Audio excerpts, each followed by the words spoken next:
Hello everyone, hope you all are doing good. So today we are going to discuss our next topic जिसमें हमने जैसे कि previous video में inclusive education किया था, उसका सारा कंसेप्ट की एक वीडियो थी। फिर मैंने उसके बाद एक वीडियो बनाई जिसमें मैंने प्रोसेसेस ऑफ इंक्लूसिव एजुकेशन समझाया, ठीक है। फिर उसके बाद एक वीडियो थी थर्ड वाली, उसमें बैरियर्स ऑफ इंक्लूसिव एजुकेशन थे।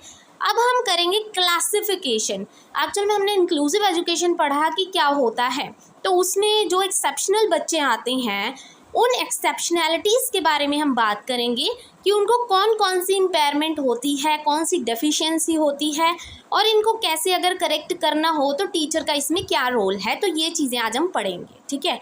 तो इस वीडियो को मैंने 2 पार्ट्स में डिवाइड किया है, ठीक है जी। ये पहला पार्ट है, उसमें जितनी एक्सेप्शनैलिटीज़ मैं कवर कर सकूँगी वो मैं क्लासीफाई करूँगी, ठीक है। बाकी की आपको नेक्स्ट वीडियो में मिल जाएंगी। So let's start. What is inclusive education? It is a providing education to the specially abled students along with the normal students. ये तो हम सबको पता है कि जो एक्सेप्शनल बच्चे होते हैं, मीन्स जिनको कुछ डिसेबिलिटी होती है, ठीक है, तो वो बच्चों को नॉर्मल स्टूडेंट्स के साथ पढ़ाया जाए बाय प्रोवाइडिंग फैसिलिटीज़। उनको फैसिलिटीज़ भी दी जाए एंड नॉर्मल एटमॉस्फेयर दिया जाए as given to the normal students. जैसे नॉर्मल स्टूडेंट्स को अच्छा एटमॉस्फेयर दिया जाता है, उनको भी अच्छा एटमॉस्फेयर दिया जाए, ठीक है। तो इंक्लूसिव एजुकेशन वैसे तो हम पढ़ चुके हैं, फिर भी मैंने एक डेफिनेशन इंक्लूड कर दी थी ताकि आपको थोड़ा ईजी हो जाए।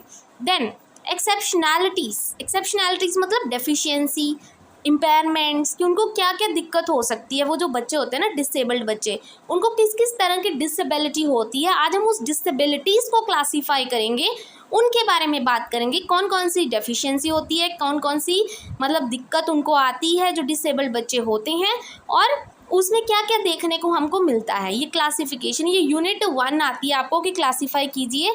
जैसे कई बार तो नाम दिया जाता है डिसलेक्सिया बताइए, डिसग्राफिया बताइए, बट कई बार सीधा आपको क्वेश्चन आ जाता है, चाहे वो बीएड हो चाहे वो एमएड हो, इंक्लूसिव एजुकेशन तो इंक्लूड है ही है। तो उसमें सीधा क्वेश्चन आता है कि पूरा आप क्लासीफाई कीजिए कि कितनी तरह की डिसेबिलिटीज़ होती हैं और सबको एक्सप्लेन कीजिए, ठीक है। और आपको पता ही है कि सीधे आपके क्या 8-8 मार्क्स के क्वेश्चंस आते हैं, ठीक है। तो इसमें आप ये सारा क्या है डिटेल में बता सकते हैं। तो कौन कौन सी एक्सेप्शनैलिटीज़ होती है, पहले हम नेम पढ़ लेंगे, फिर एक एक को मैं डिस्क्राइब कर दूंगी। फर्स्ट इज़ हियरिंग इम्पेयरमेंट, कि जिनको सुनने में दिक्कत आती है, ऐसे भी कुछ बच्चे होते हैं।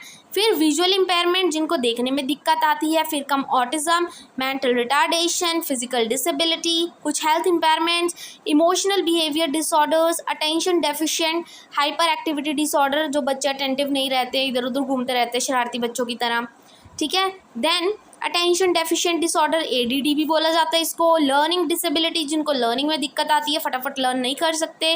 गिफ्टेड और टैलेंटेड, जो बहुत ज़्यादा टैलेंटेड होते हैं, जो आउट ऑफ बॉक्स सोचते हैं, क्रिएटिव थिंकर्स होते हैं। देन कम्युनिकेशन डिसऑर्डर, जिनको कम्युनिकेट करने में दिक्कत आती है, बोलचाल करने में दूसरे से शाई फील करते हैं, वो होती है कम्युनिकेशन डिसऑर्डर, ठीक है। तो इस बारे में हम स्टार्टिंग से पढ़ेंगे। तो सबसे पहला हम जो डिस्क्राइब करेंगे वो है गिफ्टेड एंड टैलेंटेड। तो टर्म गिफ्टेड एंड टैलेंटेड का मीन्स क्या होता है कि जो स्टूडेंट्स, चिल्ड्रन और youth who give evidence of high achievement capability in areas. मतलब कहने का गिफ्टेड और टैलेंटेड बच्चे हम कब कहते हैं कि जो बहुत ज़्यादा मतलब इंटेलिजेंट होते हैं, ठीक है, बहुत ज़्यादा अलग सोचते हैं सबसे, उनकी क्रिएटिव थिंकिंग होती है, हर एक चीज़ में से कुछ ना कुछ नया निकाल लेते हैं, इतनी आर्टिस्टिक होते हैं, ठीक है, कुछ भी नई चीज़ निकाल के बना के लेके आते हैं खुद के दिमाग से वो चीज़ें। तो कौन कैसे कैसे होते हैं वो गिफ्टेड और टैलेंटेड? इंटेलेक्चुअल मतलब अच्छी एबिलिटी उनको होती है, मेंटल एबिलिटी, क्रिएटिव होते हैं, आर्टिस्टिक होते हैं, और लीडरशिप क्वालिटीज़ होती हैं कि वो बहुत सारे लोगों को एक साथ संभाल सकते हैं एज अ लीडर।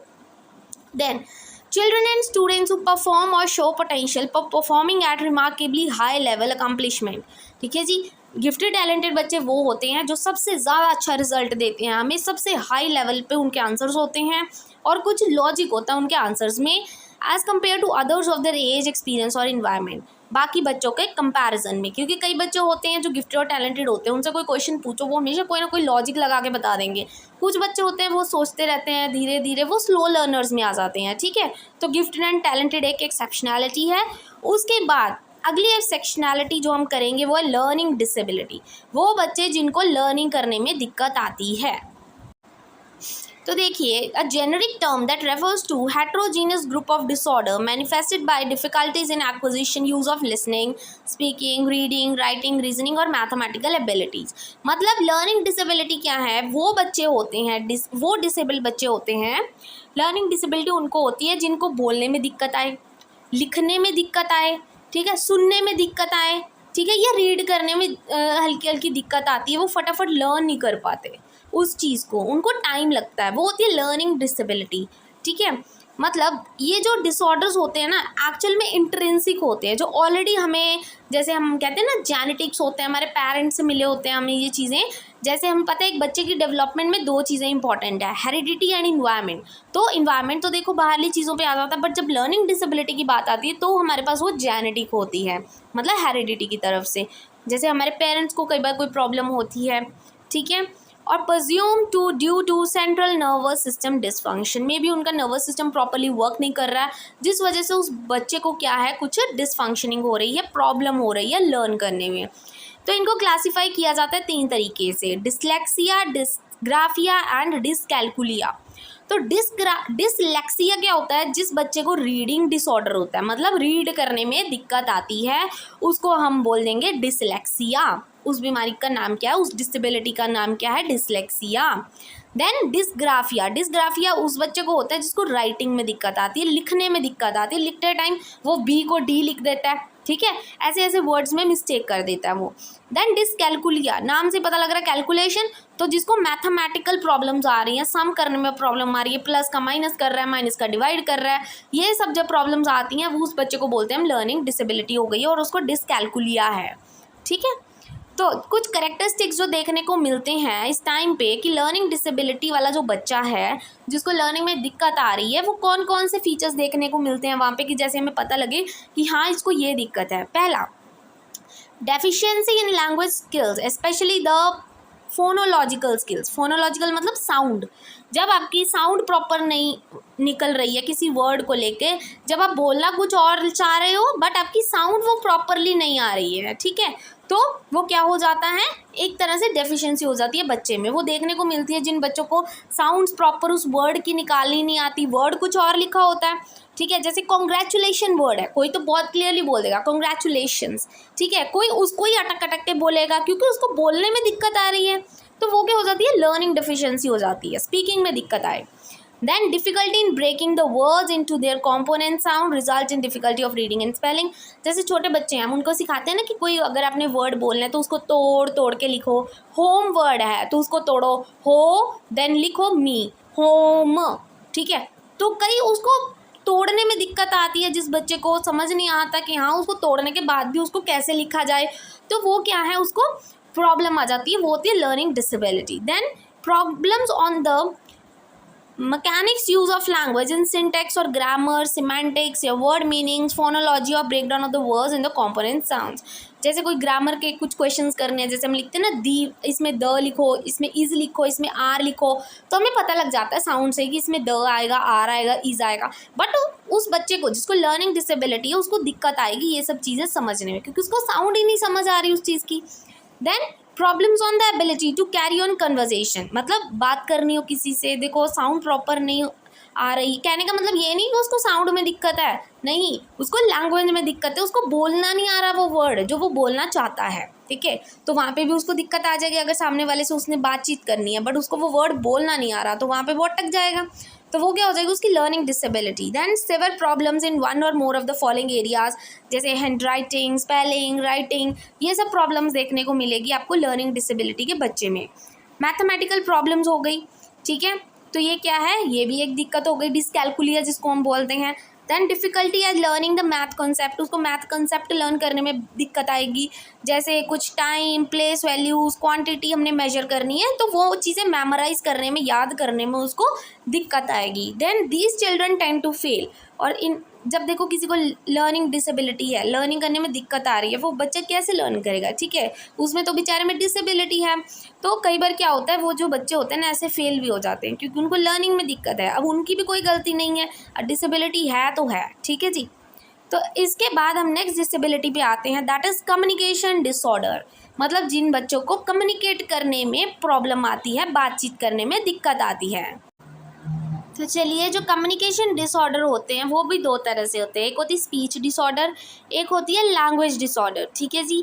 तो स्पीच डिसऑर्डर होती है कि जब हम फ्लुएंटली वो वर्ड्स नहीं बोल सकते, ईजिली वो वर्ड नहीं बोल सकते, फ्लो में नहीं बोल सकते, तो हमें आती है स्पीच डिसऑर्डर, कि हमें वो वर्ड बोलने में दिक्कत आ रही है। फिर आती है एक लैंग्वेज डिसऑर्डर, मतलब हमें वर्ड तो पता है बट हमें उसको एक्सप्रेस करना नहीं आ रहा कि हम कैसे बोलें। तो क्या प्रॉब्लम हो जाती है, वो लैंग्वेज डिसऑर्डर आ जाती है। तो देखिए, स्पीच डिसऑर्डर कौन से होते हैं? वॉइस डिसऑर्डर, वॉइस में problem, fluency disorder and articulation disorder. Then language disorder में क्या आ जाता है? Receptive language and expressive language, आप एक्सप्रेस नहीं कर पा रहे उस चीज़ को। तो कुछ कैरेक्टरिस्टिक्स आपको देखने में मिलेंगे उस बच्चे में। कौन कौन से कैरेक्टरिस्टिक्स होते हैं? वो पहला, उस बच्चे को डिफ़िकल्टी होगी in producing the speech sound और problem with the voice quality, उसकी वॉइस क्वालिटी सही नहीं होगी, या उसको स्पीच बोलने में दिक्कत आ रही है उस बच्चे को, तो वो क्या हो जाता है? Speech disorder.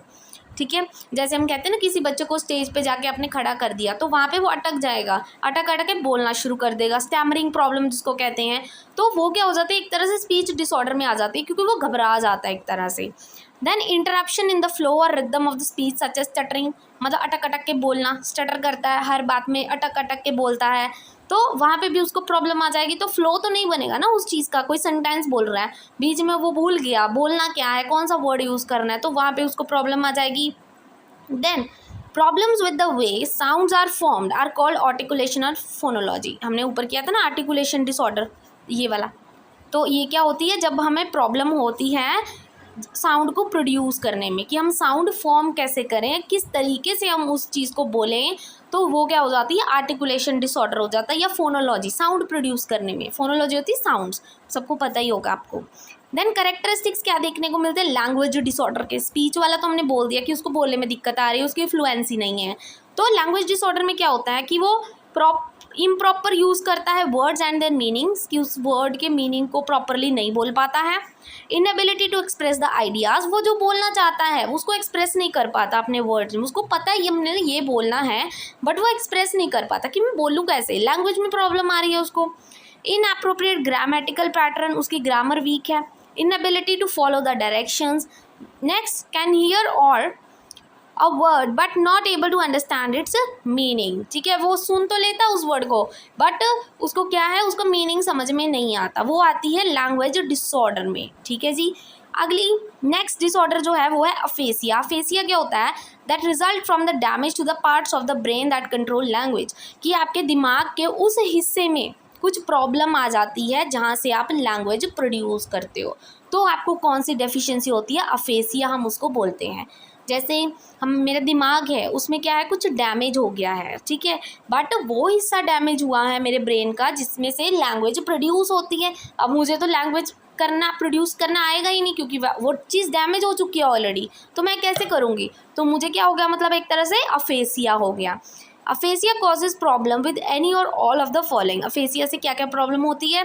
स्पीकिंग करने में, बोलने में, लिसनिंग, रीडिंग एंड राइटिंग। और ये मोस्टली अफेसिया कब होता है? जब आपके लेफ्ट साइड ऑफ ब्रेन में डैमेज हो जाए। लेफ्ट साइड में डैमेज होगा आपके दिमाग के, तो आपको अफेसिया जैसा डिसऑर्डर हो सकता है। Individual who experience damage to the right side, और जिसके राइट साइड में होता है, may have additional difficulties beyond speech and language. उसको स्पीच और लैंग्वेज के ऊपर भी कोई और दिक्कत हो सकती है जिसके right side of brain damage हो रहा है। लेफ्ट साइड में सिर्फ अफेसिया होगा, बट अगर राइट साइड आपका दिमाग का डैमेज है तो आपको उससे भी ज़्यादा कोई भयानक डिसऑर्डर हो सकता है। Then comes ADHD, that is attention deficient hyper activity disorder. तो ये उन बच्चों में देखने को मिलता है जो अटेंटिव नहीं होते, क्लास में इधर उधर घूमते रहते हैं, टीचर पढ़ा रहा है कोई मतलब नहीं है, इधर उधर घूम रहे हैं, बिल्कुल भी अटेंटिव नहीं है, तो उनको ये अटेंटिव डिसऑर्डर होता है। ठीक है। It is characterise primarily by the coexistence of attentional problems and hyper activity. मतलब हाइपर एक्टिविटी मतलब कुछ ज़्यादा ही एक्टिव है वो बच्चे, इधर उधर घूमते रहते हैं सारा दिन। ये कब स्टार्ट होती है? Before 7 years of age. ठीक है, इसको हम ADD भी बोलते हैं, that is attention deficient disorder. और इसमें कौन कौन से कैरेक्टरिस्टिक्स देखने को मिलते हैं बच्चे में? इन अटेंशन, कि वो बच्चा अटेंशन पे नहीं करता, जो टीचर पढ़ाता है या क्लासरूम में क्या चल रहा है उसको कोई मतलब ही नहीं है। हाइपर एक्टिविटी देखने को मिलती है, कभी एक बेंच पे बैठेगा, कभी दूसरे पे जाके बैठ जाएगा, ठीक है।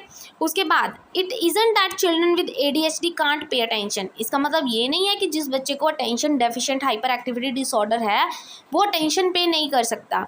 When they are doing things they enjoy or hearing about the topics, but जब वो किसी चीज़ को बहुत इंटरेस्ट से पढ़ते हैं ना, फिर वो बहुत इंटरेस्ट दे के पढ़ते हैं, उस चीज़ को डीपली पढ़ना स्टार्ट कर देते हैं। बट जब उनका मन नहीं है ना, फिर वो दूसरे को भी परेशान करना शुरू कर देते हैं। ऐसे बच्चे होते हैं, वो आपने देखा ही होगा क्लासरूम्स में। Then they make careless mistakes, कुछ ऐसी मिस्टेक्स करते हैं जो इतनी होती नहीं है बट फिर भी वो केयरलेसली कर देते हैं। Has trouble staying focused, is easily distracted, वो क्या है, एक चीज़ पे ज़्यादा देर फोकस नहीं कर सकते, वो फटाफट डिस्ट्रैक्ट हो जाते हैं कि सामने वाला क्या कर रहा है, हाँ वो बेला बैठा है तो मैं भी बेला बैठूंगा, फटाफट उसकी तरफ डिस्ट्रैक्ट हो जाते हैं। अगर कोई वो अलग चीज़ कर रहा है तो मैं भी देखूँ वो कर क्या रहा है अपना काम छोड़ के, तो वो होते हैं अटेंशन डेफिशिएंट वाले बच्चे। Appears not to listen when spoken, जब कोई उनको बोलता है कुछ तो वो क्या है, सुनते ही नहीं है। Then has difficulty remembering things and following instructions, उनको चीज़ें याद नहीं रहती क्योंकि वो एक्टिव ही नहीं होते। Has trouble staying organise, planning ahead and finishing projects, मतलब बहुत टाइम तक उस प्रोजेक्ट के साथ, अगर कोई टीचर ने प्रोजेक्ट दिया इतने टाइम तक उसके साथ लगे रहेंगे और फिनिश करने में भी टाइम लेंगे।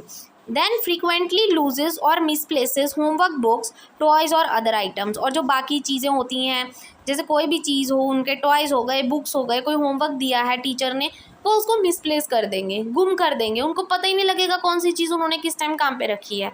ये ऐसे बच्चे होते हैं, ठीक है जी। और बाकी की जो हमारी डिसेबिलिटीज़ है वो मैं नेक्स्ट वीडियो में आपसे डिस्कस करूंगी। और आज की वीडियो अगर आपको अच्छी लगी हो then please don't forget to like and subscribe my channel. और ये क्वेश्चन सीधा आपको 8 मार्क्स में आता है, ठीक है जी, कि आपने सारी क्लासीफाई करनी है एक्सेप्शनैलिटीज़ की या डिसेबिलिटीज़ की, या इंक्लूसिव एजुकेशन क्या होता है और कितनी तरह की एक्सेप्शनैलिटीज़ देखने को मिलती हैं। ऐसे क्वेश्चंस आपको आ जाते हैं एग्जाम्स में और ये मोस्ट इंपॉर्टेंट क्वेश्चन है, ठीक है। Thank you very much once again.